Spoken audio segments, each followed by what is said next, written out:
पश्चिम द्वारा बहिष्कृत और अंतर्राष्ट्रीय आपराधिक अदालत द्वारा संभावित युद्ध अपराधी करार दिए गए व्लादिमीर पुतिन ने ब्रिक्स समूह के एक शिखर सम्मेलन के हिस्से के रूप में चीन, भारत और ईरान सहित देशों के 36 विश्व नेताओं की मेजबानी की है, जो मॉस्को को कुछ भी दिखाने के लिए डिजाइन किया गया है।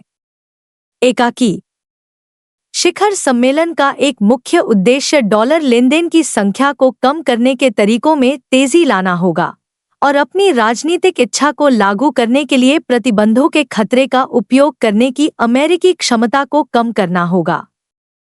संयुक्त राष्ट्र महासचिव के प्रवक्ता ने पुष्टि की कि एंटोनियो गुटेरेस पिछले साल की तरह शिखर सम्मेलन में भाग लेंगे।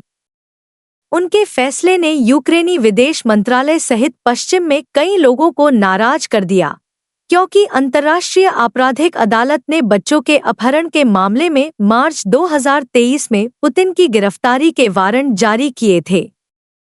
संयुक्त राष्ट्र ने कहा कि गुटेरेस अपना विचार दोहराएंगे कि यूक्रेन पर आक्रमण संयुक्त राष्ट्र चार्टर का उल्लंघन है।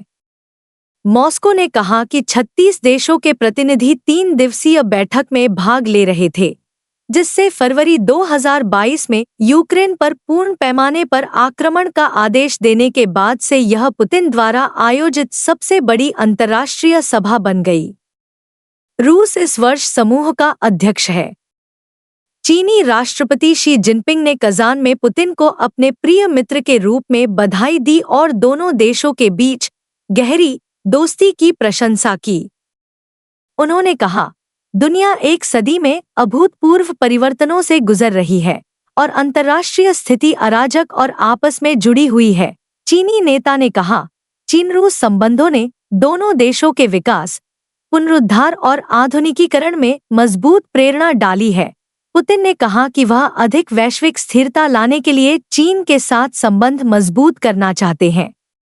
उन्होंने शी से कहा, हम वैश्विक सुरक्षा और न्यायसंगत विश्व व्यवस्था सुनिश्चित करने के लिए सभी बहुपक्षीय प्लेटफॉर्मों में समन्वय को और बढ़ाने का इरादा रखते हैं। भारतीय प्रधानमंत्री नरेंद्र मोदी ने कहा कि वह चाहते हैं कि यूक्रेन संघर्ष शीघ्र और शांतिपूर्ण ढंग से हल हो।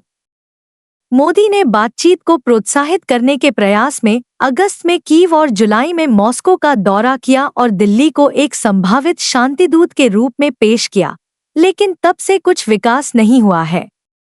दक्षिण अफ्रीकी राष्ट्रपति सिरिल रामफोसा, जिन्होंने संघर्ष में मध्यस्थ की भूमिका निभाने की भी मांग की है, ने मॉस्को की मूल्यवान सहयोगी और मित्र के रूप में प्रशंसा की, जिसने रंगभेद के खिलाफ लड़ाई में शुरू से ही हमारा समर्थन किया।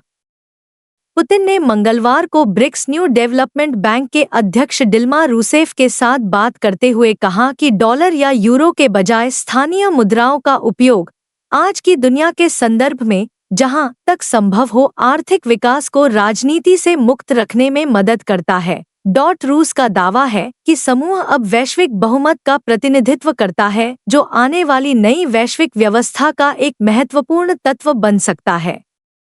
ब्रिक्स समूह पहले ही अपने 5 सदस्यों दक्षिण अफ्रीका, रूस, चीन, ब्राजील और भारत से मिस्र, संयुक्त अरब अमीरात सहित एक व्यापक समूह तक विस्तारित हो चुका है। इथियोपिया और ईरान। अर्जेंटीना ने आवेदन किया और फिर राष्ट्रपति चुनाव के बाद वापस ले लिया।